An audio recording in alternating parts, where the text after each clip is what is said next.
there you have it, all you transistor radio bugs. How'd that one grab you? That...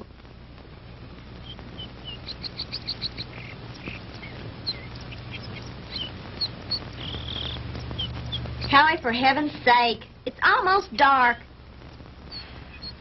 If you don't hurry up, we're going to be late for the game.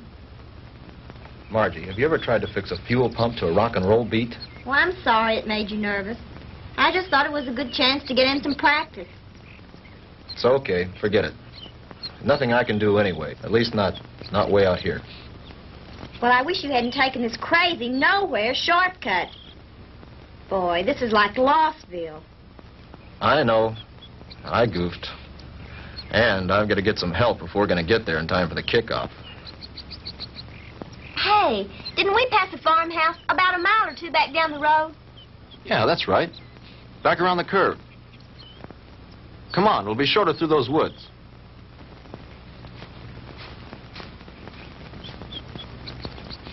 Oh, Howie, look. I don't think we ought to go on that property. Look, you want to get to the game, don't you? Of course I do. Come on.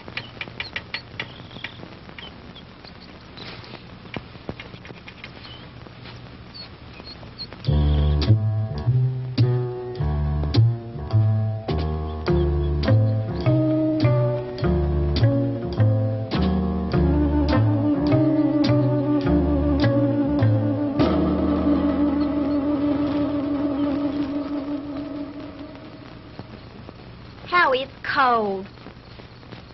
It's so dark, we should have brought the flashlight. It isn't working. Batteries are down and I forgot to replace them.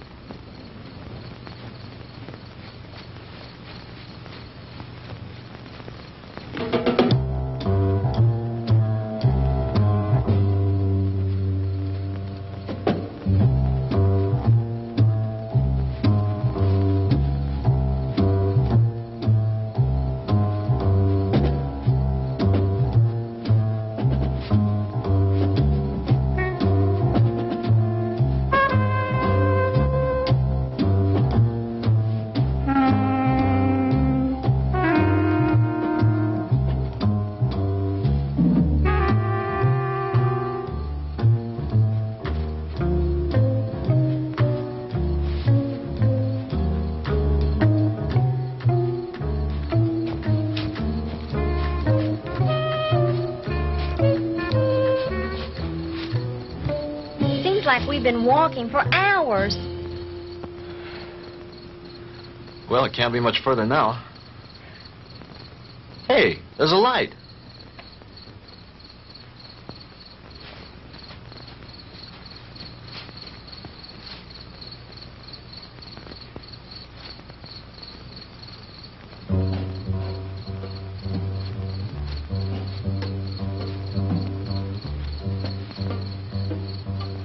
Huh. That's strange. Campfire way out here in the middle of the woods and nobody around.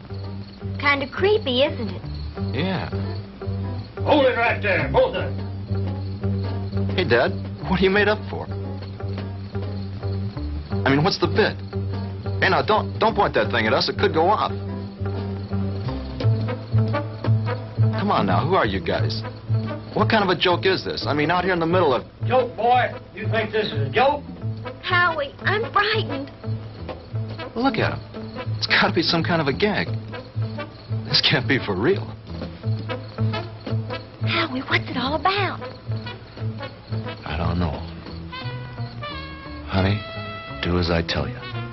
You edge around behind me. Tell me between them and you. Then run like the devil. Howie, not alone? Do as I say. What are you two young'uns doing out here? Quick, don't let them get away! Run, Margie! Head for the car! Stop, boy! I'll shoot!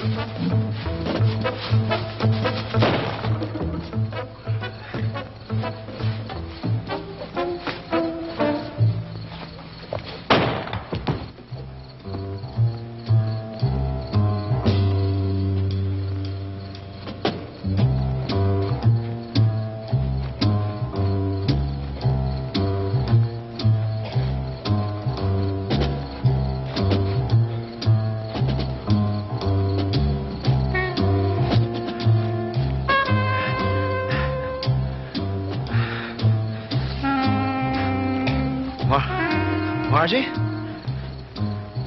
Margie?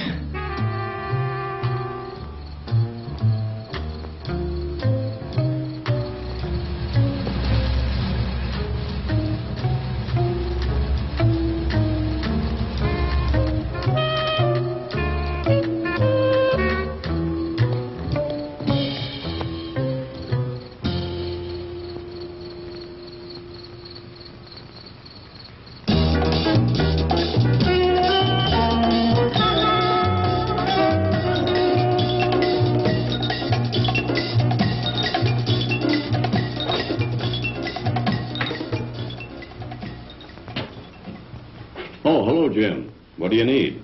I need my ever-loving paycheck. What's the rush? Payday's tomorrow. I know, but Reed said you'd have it for me tonight. Oh, did he now? Yeah, that way I get a couple hours head start on my first vacation in 3 years. Relax. The girl's on her way up from accounting with it now. Where you going on this vacation? Someplace that can't be reached by telephone, telegraph, teletype, or carrier pigeon. You don't think we'd interrupt your vacation now, do you?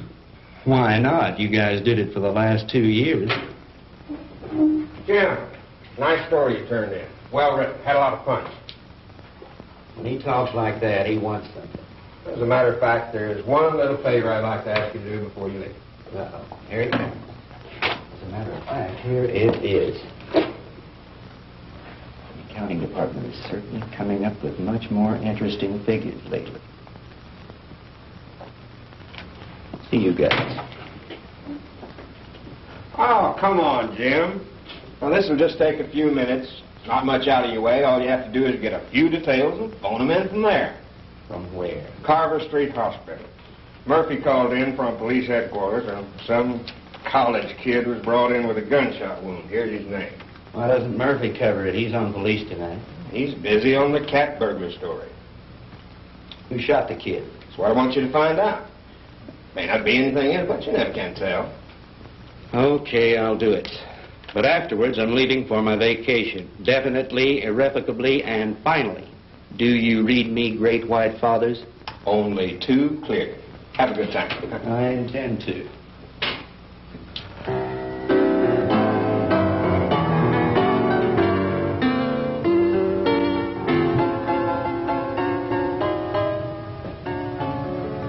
Hello, blonde girl. Why, James Crandall, what brings you here? Now, don't tell me. Let me guess. They sent you down for an egoectomy. A what? An egoectomy. They're going to cut out that big, fat ego of... Oh, that's funny. Funny. I want some information. Like what? Like, you got a boy here.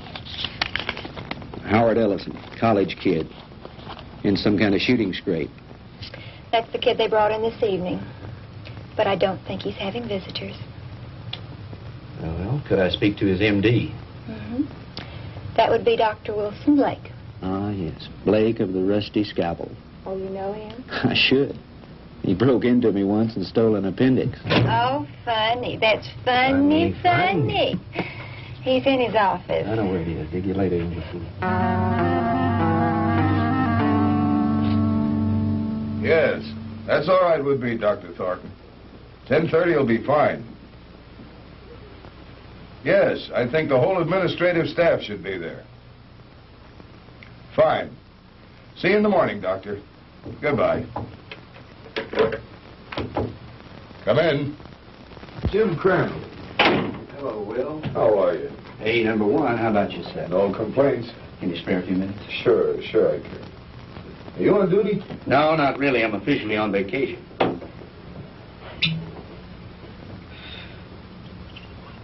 Soda? Just straight, thanks. I bet you're here for a story on that Ellison boy. Good bet. Sit yourself down. So were some friends of yours. They left about an hour ago. Uh-oh, the local gendarmes, no doubt. Right. Lieutenant Partain and a couple of his men. They talked to the boy for about an hour and then finally... Wait a minute. Talk to him? You mean the Ellison kid's able to talk? Sure, he wasn't hurt too badly. The bullet didn't enter any of his vital organs. But the nurse said he couldn't have any visitors. Well, he can't. At least not now. He was too tired after that session with Partain. I want him to get some rest. Well, when can I see him? In the morning. In the morning? But talk, I got to phone something into the editor. I can't fool around on this thing. I leave on my vacation tomorrow. Well, I envy you.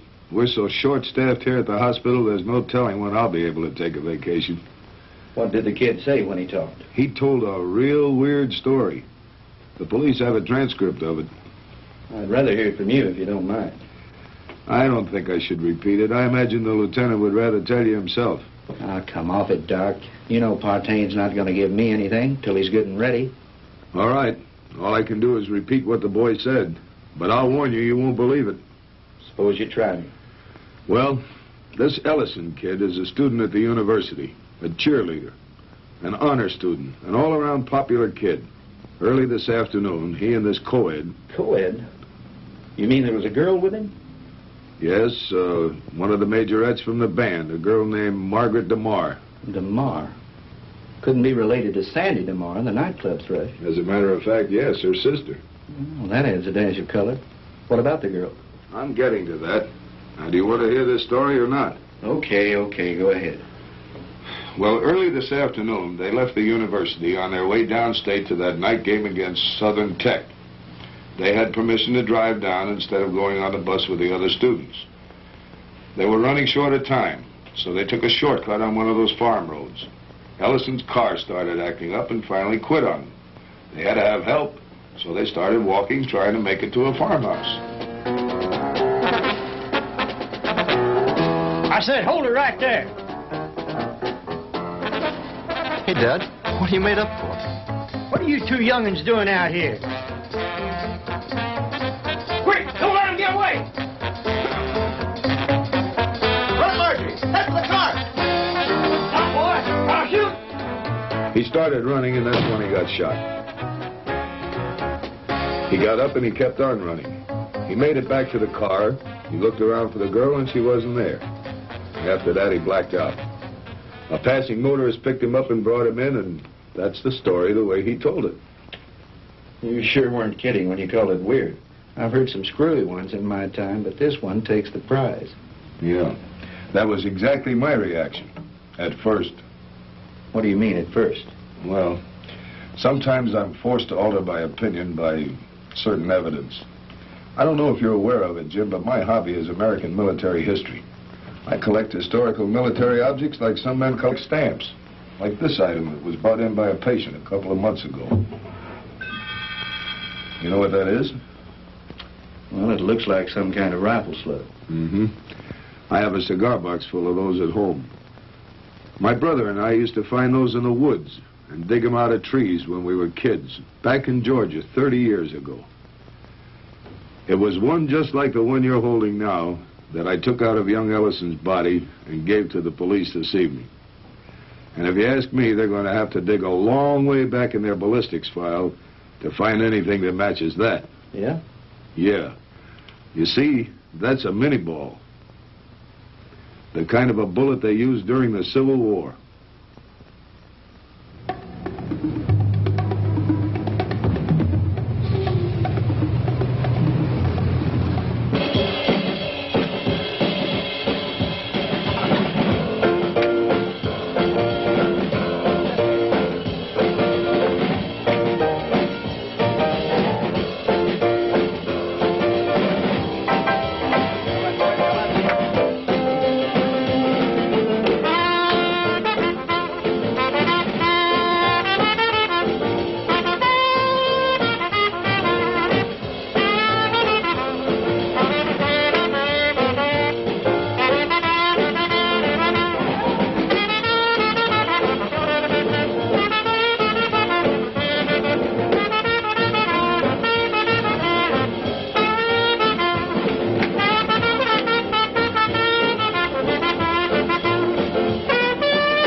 Now, ladies and gentlemen, it is my privilege to present our heavenly little headliner and collector of 2 gold records, the girl with the orchid voice, Miss Sandra DeMar.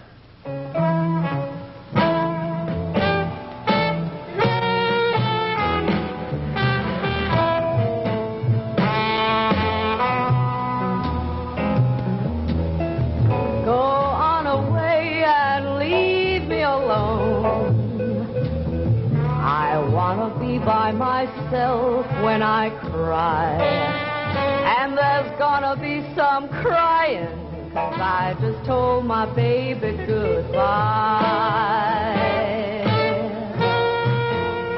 Get out of here and leave me alone. I don't care whether I live or I die, 'cause my life's already over. It ended when you told me goodbye.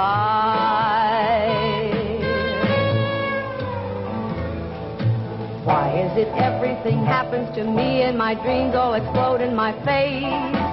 He was my own for a while, but he's gone, and I know no one can ever take his place. So go away and leave me alone. I've got a right to my own private cry.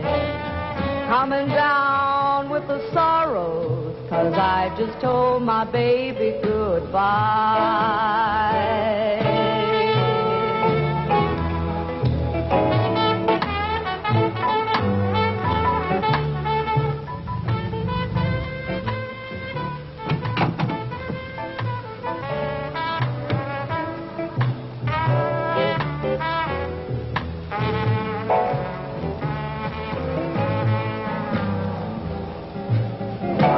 Everything happens to me and my dreams all explode in my face.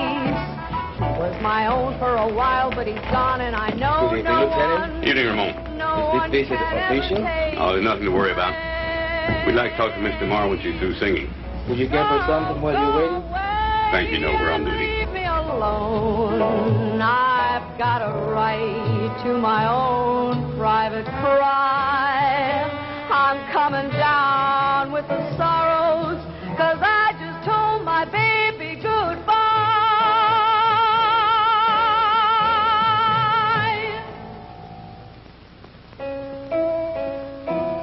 'Cause I just told my baby goodbye.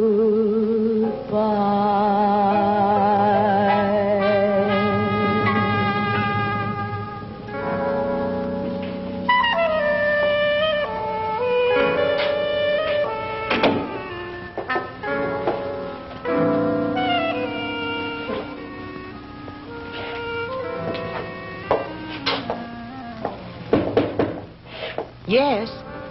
Sandy, are you decent? Yes. 2 gentlemen from the police department want to talk to you. Police? Yes, Miss DeMar. I'm Lieutenant Partain, and this is Detective Lasky. We're just making a routine investigation. Have you heard from your sister this evening? Margie? Why, no. Why do you ask? Well, we just thought she might have called you. You see, we have reason to believe she may be missing. Missing? I don't understand. She's at a football game in Stephenville with Howard Ellison. I'm afraid not, Miss DeMar. Maybe you'd better sit down and let me tell you all that we know about it so far.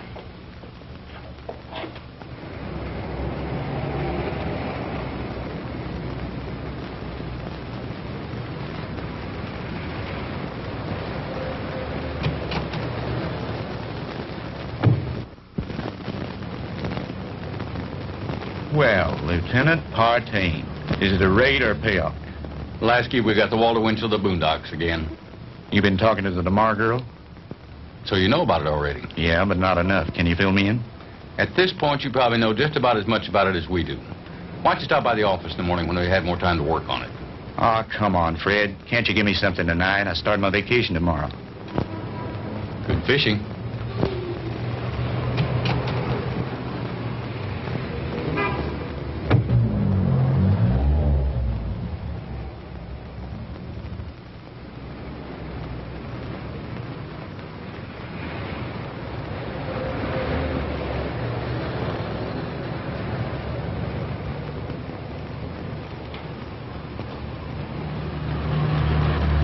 Miss DeMar? Yes? I'm Jim Crandall with the Sentinel. Could I talk to you a moment? I'm sorry, Mr. Crandall. I really haven't time to talk. I've got to get home in case my sister calls. Well, that's what I wanted to talk to you about. Can I give you a lift home? Thanks, but I'll take a cab. Well, they're kind of slow this time of night. Well, all right, if you're sure it's not out of your way. Of course not. It's part of my job.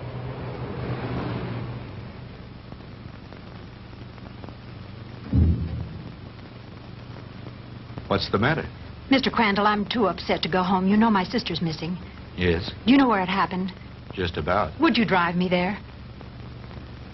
It's nearly 1 o'clock in the morning. Besides, what if she calls you? If she were going to call me, I'm sure she would have done so by now. It's nearly a 45-minute drive up there. Howie was picked up on a farm road just this side of Stephenville. It's too much trouble. You can drop me at my apartment, and I'll take my car.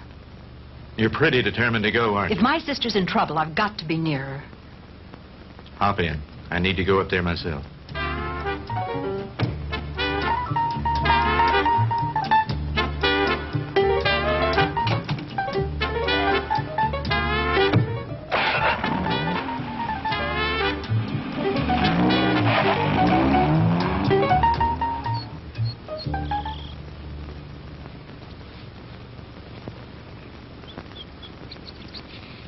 Lieutenant, we checked that house from top to bottom.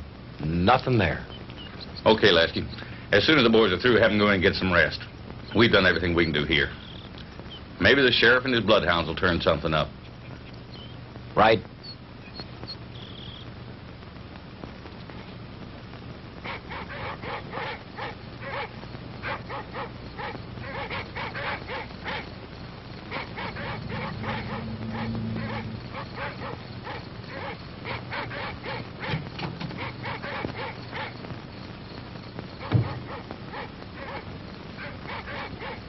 Lieutenant Partain around. He's up in the woods someplace. Evening, ma'am. Has there been any news of my sister? You're Sandra DeMar? Here comes Partain now.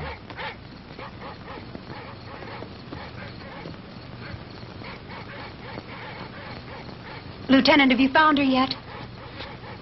I'm afraid not.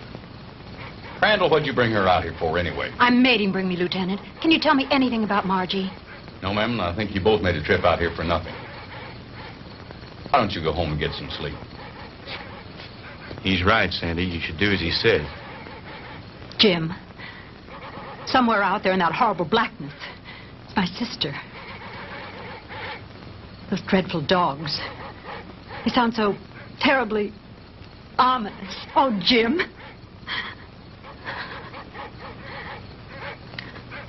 Come on. We'd better get back.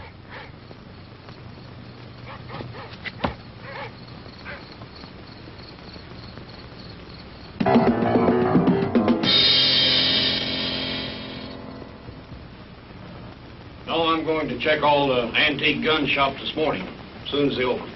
How about the kid's parents? You come contact them? Lieutenant, Ellisons live in Denver. I tried all night to call them, but they weren't home. How about a cup of coffee, Jim? Yeah, black. What about the kids at the university? Ellison's fraternity brothers. I talked to everyone in the dorm. They like him. What do his professors say about him? Bright, popular boy, good scholastic records, level-headed, down to earth. Not the kind to make up wild stories. Well, that cracks another one of our little theories wide open. You just getting here? Some of the other fellows came in a couple of hours ago. Yeah, I was out with the sheriff and his bunch. And have we got a Lulu? Yeah, what is it? The girl's sweater. We found it out in the woods not far from a smoldering campfire. Go on. Well, we gave the scent to the dogs, and they took off like Moody's goose. Well, we followed them for about a mile or two, till they got through the woods and into a small open space. Well, the dogs got about halfway through the open space, and then they stopped. Well, you've never seen so much confusion of tangled dogs in your life. They didn't know which way to go. The scent had stopped right in the middle of nowhere. It was as if the girl had just been snatched off the face of the earth into thin air. Wait a minute. You mean no footprints, no tire tracks, no nothing? Well, nothing but this. Well, so you found part of a costume. Costume? This is the real article. I checked it out. What do you mean, checked it out? Look at the label on the inside. McCord Brothers. McCord? Outfitted to the military. Charleston, South Carolina. I checked with the Charleston department, and they gave me some very interesting facts from one of their newspapers. It seems that McCord Brothers, the company that made that hat, burned to the ground in 1869 and was never rebuilt. It's been non-existent for over 100 years. This case is getting screwier by the minute. Don't it, though? I'll have you run this down to the lab and then go home and get some sleep. How about me, Lieutenant? Sure. Go on home. You've earned a rest. Well, what do you think? How was Mr. Morrow when you left her? Shook up, naturally. She's spending the night with a girlfriend. Fred, about this whole mess, what's your opinion? I'm not paid to have opinions. I'm paid to put jigsaw puzzles together. But seriously, what do you think? I think there's a logical explanation to everything. Two men were in those woods in costume and makeup. Anyone knows there's lots of guys around nowadays who collect antique guns. They belong to clubs, they have meetings and shooting contests every so often. A couple of them got liquored up a little, wanted to have some fun and scare the kids. But something went wrong. It's as simple as that. My hunch is, as soon as they get up enough nerve, they'll come in, give themselves up. It's a nice theory, Jim, but what happened to the girl? Well, your guess is as good as mine. Jim, you know, this whole thing is, well, it's spooky. Reminds me of something that happened in Germany in 1945 towards the end of the war. Yeah? What was that? Our outfit liberated a small concentration camp near the Alsatian border. When we took it, we expected to find the usual half-starved, ragged inmates. And you can imagine our surprise when we were greeted by about 50 young people, all a picture of perfect health. That sounds a little hard to believe after all I've read of Dachau and Auschwitz. Well, that's what made it hard to figure. Here were these kids, none over 21 and some as young as 5, living in apparent luxury. Good food, complete recreational facilities, no forced labor. Remind me of a bunch of calves being fattened up for the kill. You mean there were no old people in the camp? There were a few, but not alive. We found their bodies in the rooms next to the ovens. Apparently, we'd taken the camp so fast they hadn't had time to dispose of the bodies. But before they left the night before, they blew up the largest building in the camp. It was some sort of a laboratory. And inside, amidst the rubble and blown into a million pieces, was the screwiest piece of machinery I've ever seen.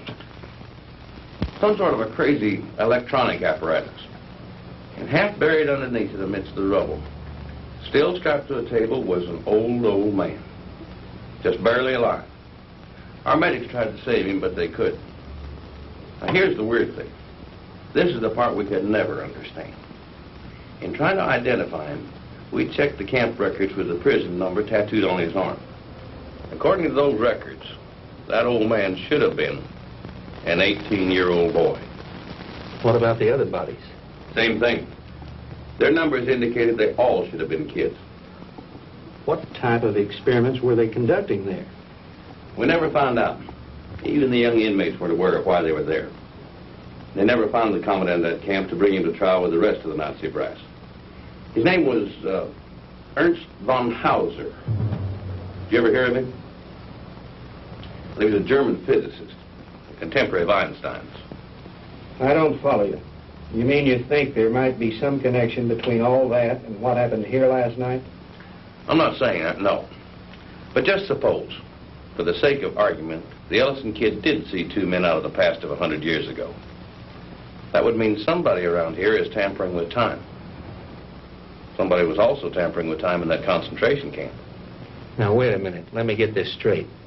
You think that the machine found in that concentration camp was some kind of time machine, and that there may be another one like it around here. Is that what you're saying? I'm not saying anything. I'm just supposing. After all, they never found von Hauser. Lieutenant? Yeah, Walt. Captain wants to see you in his office. Wants you to bring the file on the Maddox case. Be right there. How am I ever going to turn in a story like that? That's your problem.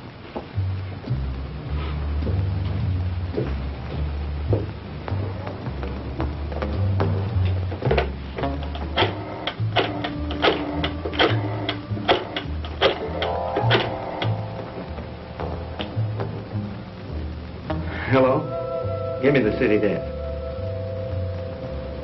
Hello, Reed? Crandall again. Would you tell Shaw I'd like to postpone my vacation and stick with the Ellison story? Yeah, that's right. You know that Pulitzer Prize you're always kidding me about? Well, if this thing turns out to be what it looks like, I just might win it. No, nothing new at the moment. I'll keep you posted. Yeah, I've got a little research to do in the library. Then I'm going to the hospital to interview the kid. Right. Talk to you later.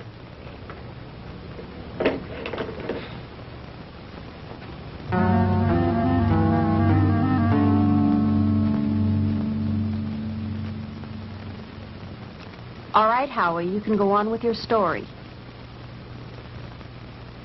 That's about it, Mr. Crandall. I remember reaching the highway, and Margie wasn't there.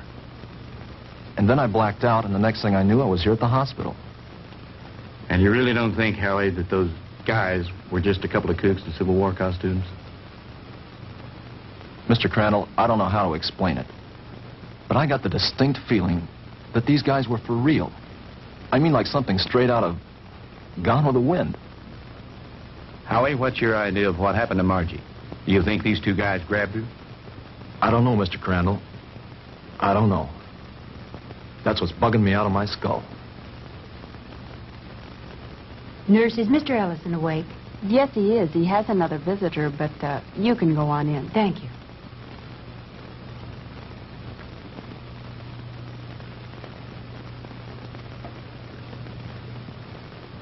Sandy.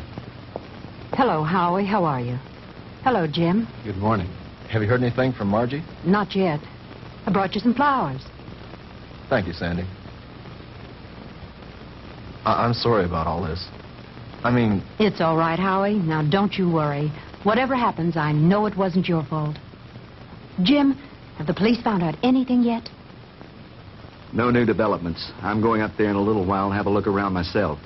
I want to see the place in the daylight. Would you mind if I went with you? Of course not. I'd enjoy your company. Howie, would you forgive us if we ran off right away? Sure. I understand. I'll drop back in later. Bring me some magazines. Yeah. True Confessions and Ladies' Home Journal. Gee, thanks, Mr. Crandall. Those are two I never miss. See you later, Howie.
Looks like the typical haunted house, doesn't it, Jim? Yeah. The meadow where they found the cap and where Margie's trail ended is supposed to be nearby. Do you think this old place has anything to do with her disappearance, Jim? I don't think so. They searched it and didn't find anything. Her sweater was found somewhere in those woods. think I'll have a look around.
Get out of here.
What happened? I don't know, but we better get back to the car.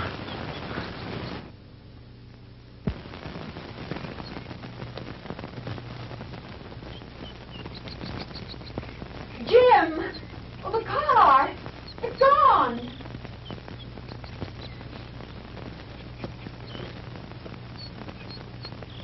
Jim, someone must have stolen it. I would have heard the motor start up. Besides, I have the key in my pocket. Well, this must be the wrong place. This isn't where we left it. This is where we left it, all right. But it looks different here. There are more trees than there were before. And that fence, that wasn't here when we came down the road. And the barbed wire fence is gone. Jim, we're lost. I don't think so.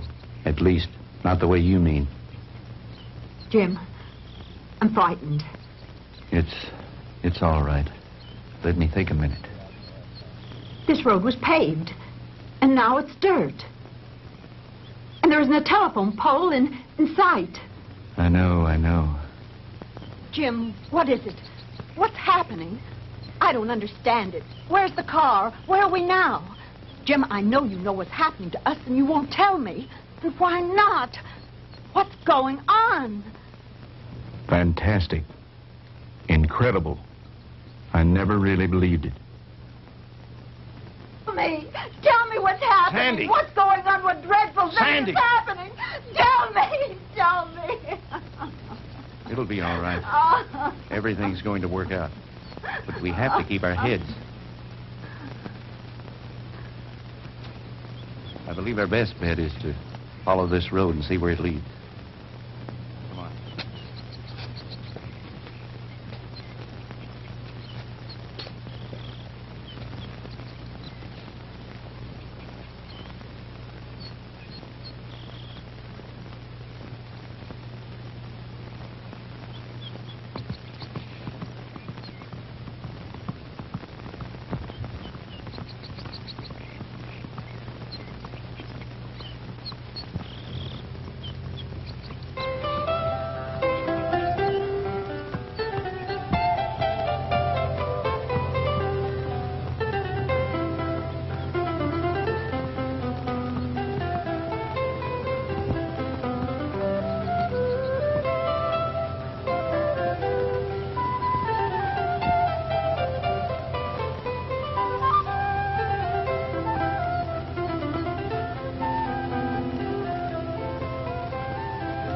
Jim, his clothing. I know.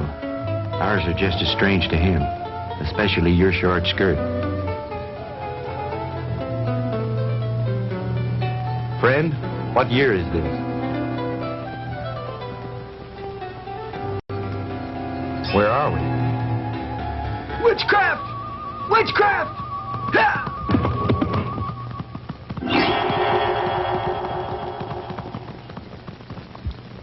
Jim. Honey, I don't know how to explain it, but somehow we've been set back in time. But Jim, that's impossible. Impossible. I know it's supposed to be impossible, but it seems to have happened. Well, let's not try to figure it out now. We've got to get somewhere to find some help. Some way.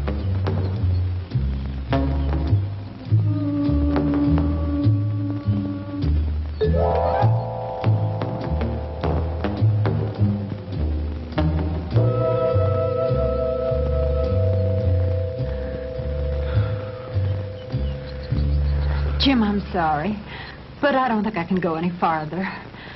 I simply have to rest. All right. We'll stop for a while.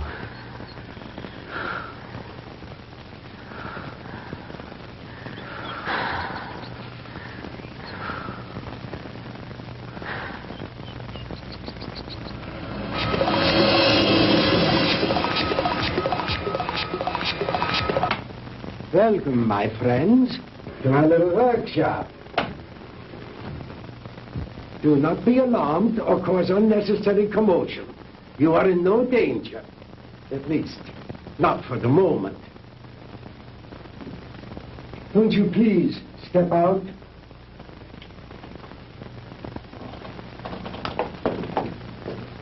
I am Dr. Ernst von Hauser. These are two of my assistants, Manfred and Wolf. Where are we? I told you. We are in my little workshop. And I tell you again, please do not be alarmed. What time is this? What century are we in? Does it matter, my friend? There really is no such thing as time, except as a relative measuring device in your own mind. We're not interested in double talk. What happened to Margaret DeMar? What have you done with it? Please, Mr. Crandall, you will please remain calm. What have you done with my sister? Your sister is entirely safe, Mr. Marr, and I assure you I did not bring her here intentionally. She certainly didn't come here of her own free will. I didn't say that. I brought her here to keep her from harm. Then where is she? Let me see her. But of course. To the armor! Come and see here. Schnell! To the armor. Bringen Sie Fräulein DeMar zu ihrer Schwester. Well,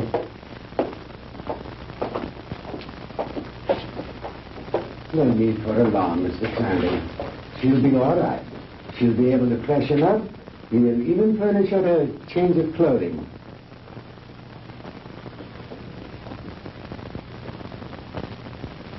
I notice you were intrigued by my servant girl, Didiana. And there you might be. Just a few thousand years ago, She was serving in the court of Tutankhamun, one of the great pharaohs of Egypt. And now she is serving me. Quite an experience, is it not? This is like a fantastic nightmare. I don't understand any of it. How did you get Margie here? I was conducting an experiment with a pair of gentlemen from the past. When the girl and her boyfriend wandered into the machine's field of materialization and encountered them. They shot the boy. They might have killed the girl had I not teleported her here very quickly. And the 2 red soldiers? I sent them back to Shiloh, Mr. Crandall. But it doesn't matter. They probably died there anyway. Fantastic. Utterly fantastic. Tell me, Doctor, why did you send Sandy and me back to 1789? I admit I took advantage of you to conduct a little experiment. Oh, yeah, it was a little dangerous, but you see, no harm has come to you. Super spectronic relativity? I believe that's what you once called it. Oh, then you are familiar with my work. To some degree, yes. I read up on you this morning in the library after talking with the police. Oh. And what did you learn about me? Quite a bit. I know of your early career and some of the brilliant discoveries you made in the field of physics, and that you were expelled from the International Congress of Physicists because of your theories. Oh, that was a humiliation which will soon be avenged, Mr. Crandall. But go on. What else did you learn of me? Well, I know that you were a friend and sponsor of Adolf Hitler, that you helped elevate him to power in the 30s, and became the organizer and administrator of his Department of Scientific Warfare. That's another thing that puzzles me here, Doctor. Why a man of your brilliance should identify himself with a fanatical madman like Hitler. How dare you refer to Adolf Hitler as a madman? He was a great genius, ahead of his time. The world, in its ignorance, was not ready to accept him. The world did not accept him because he was a lunatic, bent on enslaving it. You call a man who is responsible for the mass murder of millions a great man, a genius? Anyone with enough intelligence to examine history knows there are times when lives must be sacrificed for the benefit of future generations. And he was willing to do this in order to lead his people into darkness, into oblivion. That's where he was leading them. And like all other power-crazed dictators before him, he failed. Thank God there were people in the world with enough courage to resist and to conquer him. What do you know in your stupid, petty little mind?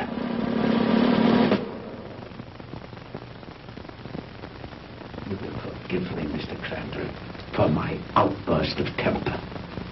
You are, of course, entitled to your own opinion, for whatever small purpose it may serve you. Let me enlighten you, Mr. Crandall, on a few things of which you and the rest of the world are unaware. Blame for the loss of the war cannot be laid to Hitler or his doctrines. It was I who failed him. Me and the General Staff. He called for weapons, super weapons, to turn the tide of war in those last few days.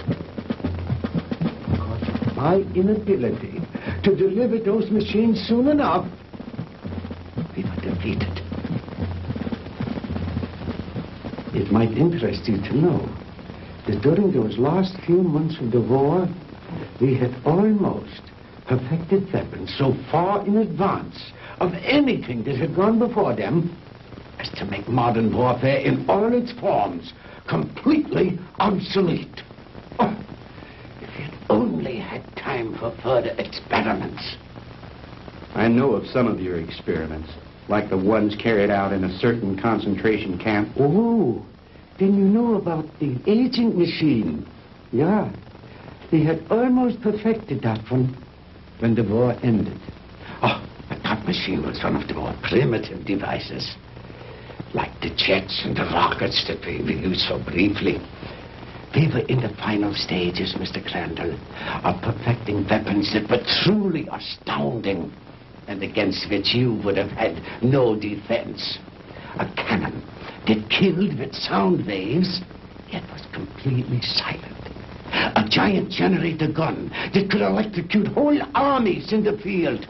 Oh, and more, many more. We'd have only had a few more months to perfect those weapons. We could have plucked victory from the jaws of defeat. The Third Reich would have endured. Not for 1,000 years, as the Fuhrer dreamed, but forever. But the fact is that you failed, Herr Doctor. Failed and lost. But you are forgetting one thing, Mr. Crandall. That was 20 years ago. Since then, I have perfected and even improved on my original weapons. And we have conquered time. Dr. Einstein's so-called fourth dimension. Hitler will return, Mr. Crandall, and soon. Your victory was but a temporary one.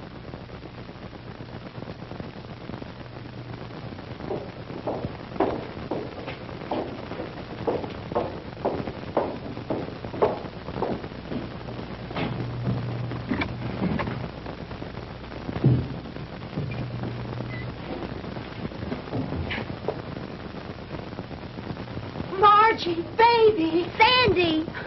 Honey, are you all right? Did they hurt you? Oh, Sandy, I didn't think I'd ever see you again. Oh, I'm all right.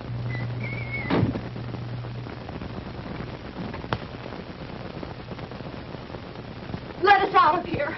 Open this door. Let us out. Please, don't let them keep us here.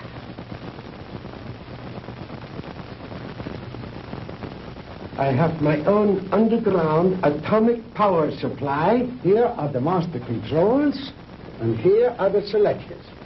With this dial, I can control the century I wish to deal with. These other dials, of course, are for the selection of the year, the month, the day, even the hours and minutes, and even seconds. These are the acceleration switches with which I can control the velocity or speed of the passage of certain relative segments of time, just as you would increase or decrease the speed of an automobile. Is that too difficult for you to grasp, Mr. Crandall? Frankly, I'm beginning to doubt my sanity. Well, you needn't. After all, there are very few people in the world who can understand even Dr. Einstein's theory of relativity. And my theories go far beyond his. But you are an intelligent man, Mr. Crandall. Perhaps I can explain it a bit more simply.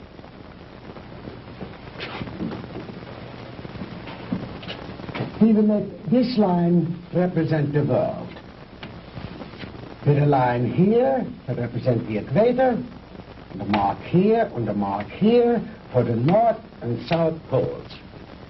If an aircraft starts here, this side of the equator, and starts going up and up and up, it is going north, toward the North Pole. But the instant it passes over the pole, it is no longer going north. It is going south. And yet, it has not turned or changed its direction in any way. Now, that is the simplest way I know of to make you understand how my theory of superspectronic relativity was first developed. It has long been established that time and space do not exist except in relation to each other. Therefore, they are inseparable, indivisible, a space-time continuum. The faster we travel in space, the faster we travel in time. Now, let me use this short vertical line to represent an instant of time, and this horizontal arrow to represent velocity or speed. Now then, scientists have long held that light is the top limiting velocity in the universe. In other words, there is nothing in the world faster than light. And yet it is known that beta particles ejected from the nuclei of radioactive substances can attain velocities up to 99% that of light. Now, I have always based my theories on the premise that there is no limit to space. The universe is limitless. Well, if there is no limit to space, then there is no limit to time, and no limit to velocity. Therefore, I thought there must be something in the universe that was faster than light. Oh, the years of frustration and failure before I finally had to submit to the one irrevocable fact: there is nothing in the universe faster than light. But I discovered a new ray in the spectrum with a wavelength infinitely shorter even than that of the cosmic ray. This ray I called the minus ray. I'm afraid you lost me, Doctor. Well, in other words, while I discovered that the velocity of light is indeed the top velocity in the universe, that velocity need not remain constant. I discovered that through minus rays, velocity could actually be accelerated. Let me illustrate in this way. This line represents an instant in time. An instant, that is, in relation to our immediate vicinity in space. Now, if you enter a dark room or flip a switch, that room is instantly flooded with light. That is because that light, traveling at its great velocity, takes hardly any time at all to cover that small area of a room. It is immediate, instantaneous. Now, if that light had traveled any faster, it would have come on before you flipped the switch. Are you beginning to understand? I think so. Fine. Now then, just as I illustrated a moment ago, with the airplane flying up over the world, heading north until it passed over the North Pole, then its direction became south. The same thing is true in a sense of time. If the velocity of ordinary light, represented by this arrow, should be accelerated, then it will pass beyond the instant, represented by this vertical line, and no longer be moving in the direction of the future, but it will be moving in the direction of the past. It will no longer be going forward in time, but backward. The greater the velocity, or I should say, the greater the acceleration, the further back in time it will travel. In other words, if a guy left New York for Los Angeles and traveled fast enough, he'd get there before he started. You joke, Mr. Crandall, but crudely expressed, that is exactly what would happen. Why are you telling me all this? To impress upon you the superior scientific knowledge that we possess, my friend, and to illustrate why we would have won the war if we had only had a few more months. We were the slaves of time then. Time was our master. But I have changed all that. Now we are the masters, and time is our servant. Ah, you Americans are an egotistical, arrogant lot. How proud and superior you felt as you strutted through the ruined streets of our cities. The proud conquerors claiming the spoils of war. is only temporary, my Yankee friend. Soon Hitler will return. We will rewrite history. And the Third Reich will endure. Not for 1,000 years or 100,000 years, but forever. Immortality. The age-old dream of man is ours. The rest of the world will fall at our feet, and ye shall rule for all eternity. Oh, good. Did you make the young ladies comfortable? Jawohl, Herr Doctor.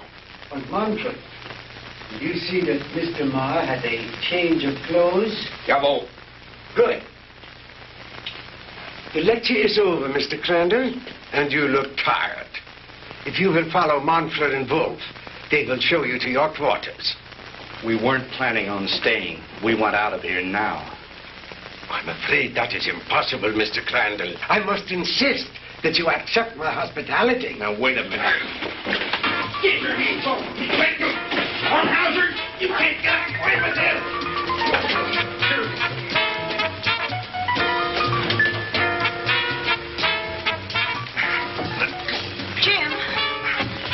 Jim!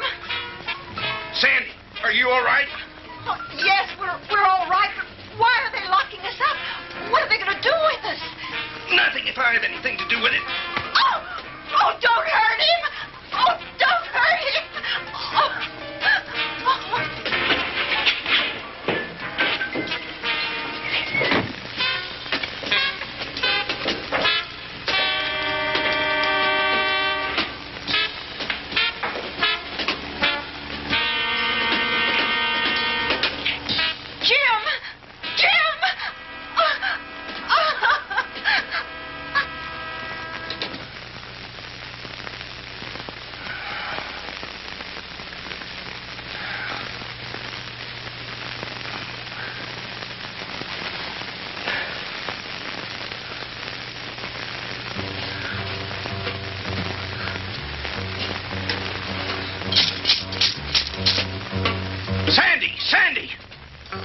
Sandy, answer me.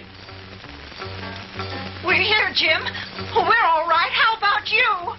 Just a minor headache, honey. Is Margie still with you? Yes, she's asleep.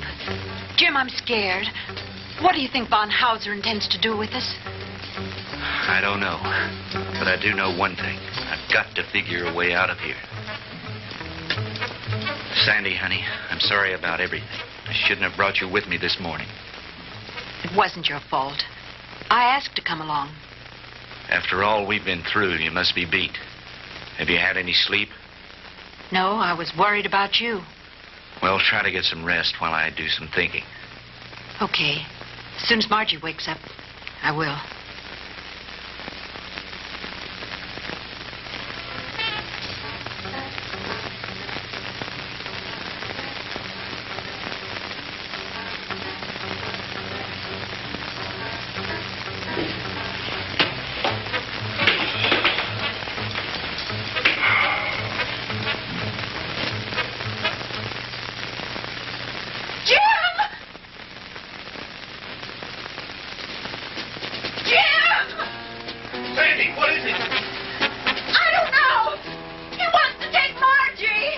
Kommen Sie her, Fräulein. No, Sandy, don't let him take me.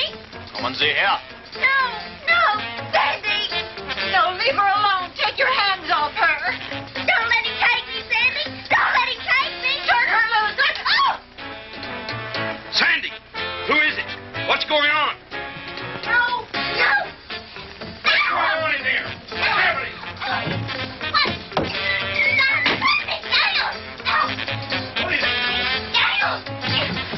What are you doing? Taking her.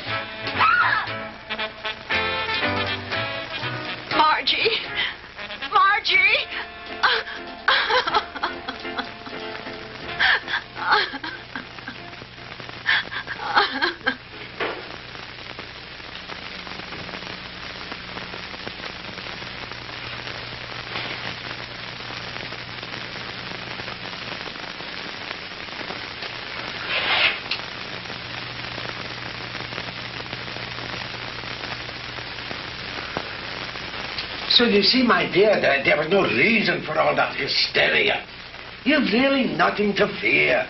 While I have never before tried sending anyone into the future, there is no reason to believe that the experiment will not be successful. And if something should go wrong, it will happen so quickly, you'll never feel a thing.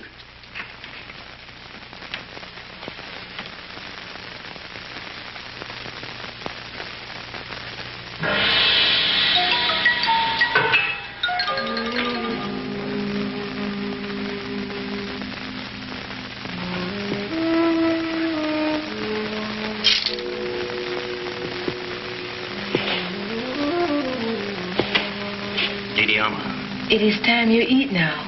You speak English? Many others before you, they teach me talk. You mean there have been other prisoners here? Many. Are there any others here now? They all disappear. You eat now. It is all they give me for you. It's all right. At least it's better than nothing. Didi Alma, you've got to help us. You're our only hope. No. I cannot help you. But you've got to. You're the only one. If you could get hold of the keys. No. They'll kill me. I cannot help you. Please, Didi Alma, listen to me. No. We'll never get out of here if you don't help us. Please, Didi Alma. Please.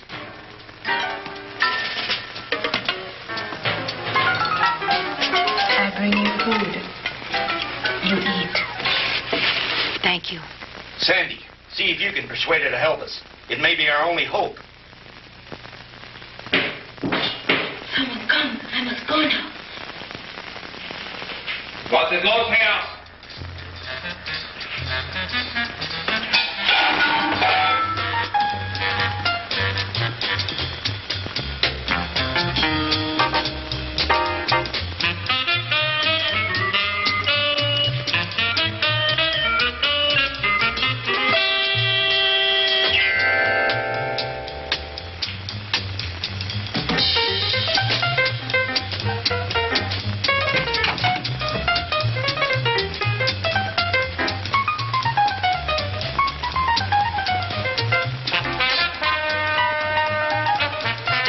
From me.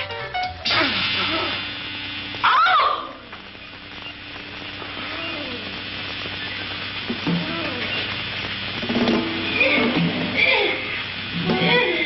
Sandy! Sandy!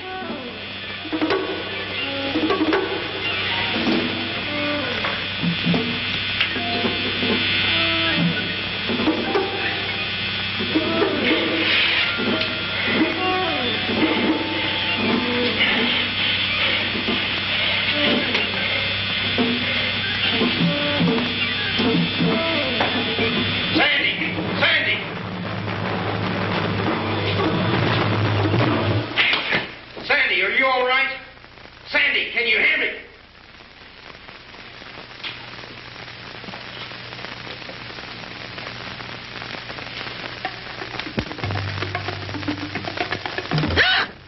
Sandy, honey, thank God you're safe. Quick, get his keys.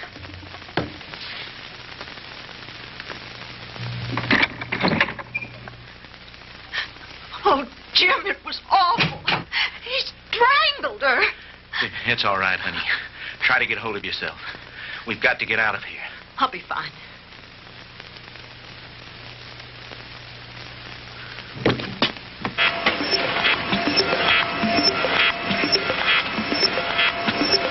I told you, Mr. Maud, the struggle is useless. You will only tire yourself needlessly.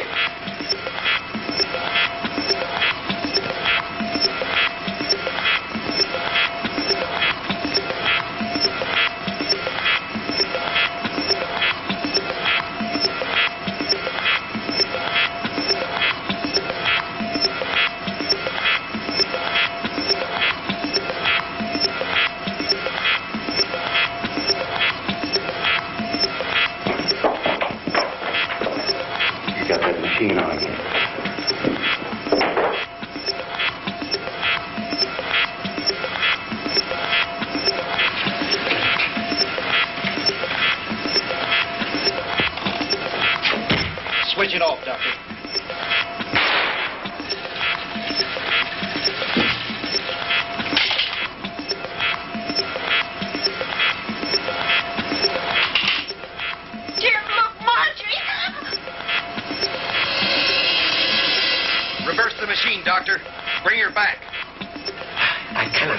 speed up, Mr. Crandall. I have never experimented with the future before. You insane, sadistic. If you don't bring that girl back, I'll empty this gun into that warped brain of yours.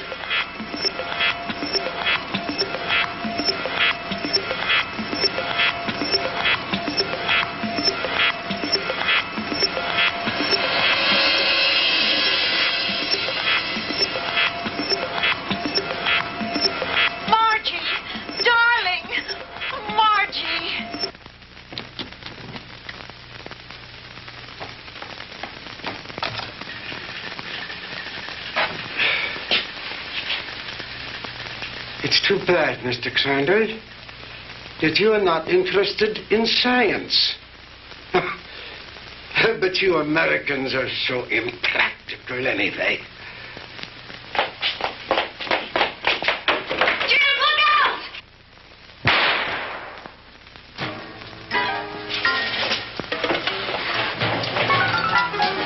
Just don't you try anything, Bonhoeffer. Don't try anything. That should cut down on your time travel, my good doctor.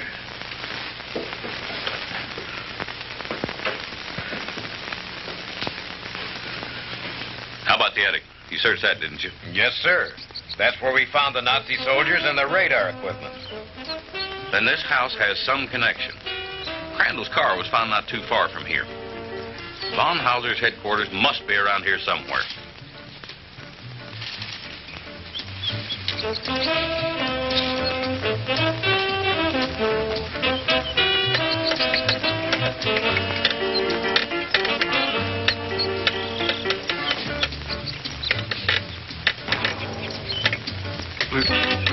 Lieutenant? Yeah?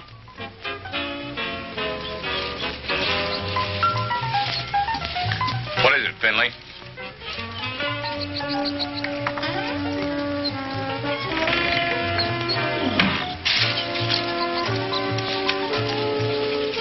Jim, and the DeMars.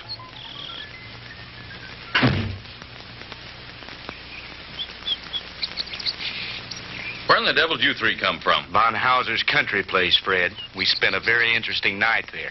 Where is Von Hauser? Down there in his laboratory. Listen! What's that sound? That's the machine. You'd better stop it before he gets away. Lasky, you come with me. Finley, you stay here with them. What machine? The time machine.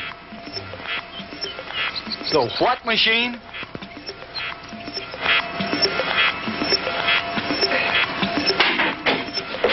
All right, Professor, hold it right there. Get away from that machine.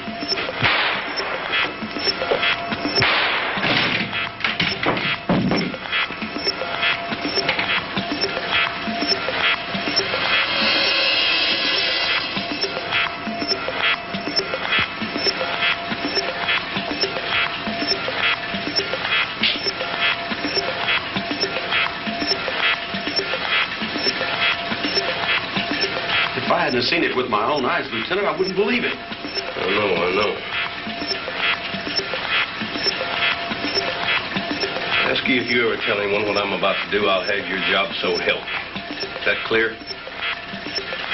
Lieutenant, I ain't seen nothing. Well, I don't know what makes this contraption work, but I think I know a darn good way to shut it off.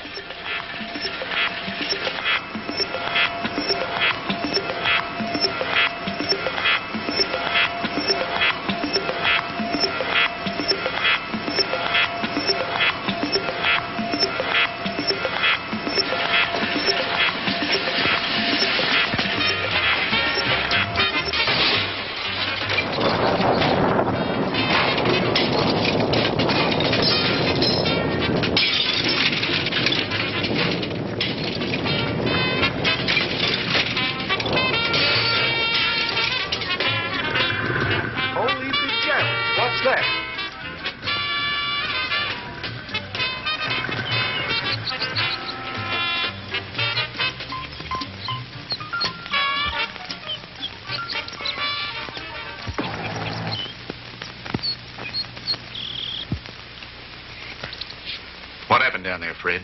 Forget it. Finley, call Miller at headquarters. Have him send some of the boys out. Are you two all right? Everything's fine. Thank you, Lieutenant. Why don't you take the two ladies home? Come on, Lasky.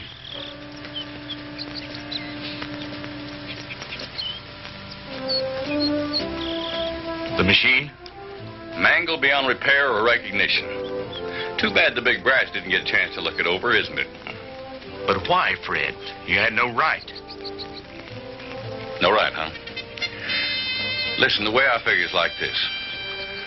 Sooner or later, some other joker is going to invent a machine just like it. Maybe by then the world will be ready for it. God only knows we aren't now. Hydrogen bombs are enough for people to worry about. Yesterday should be left alone. Because today, the world has enough problems. Just trying to make sure we'll have it tomorrow.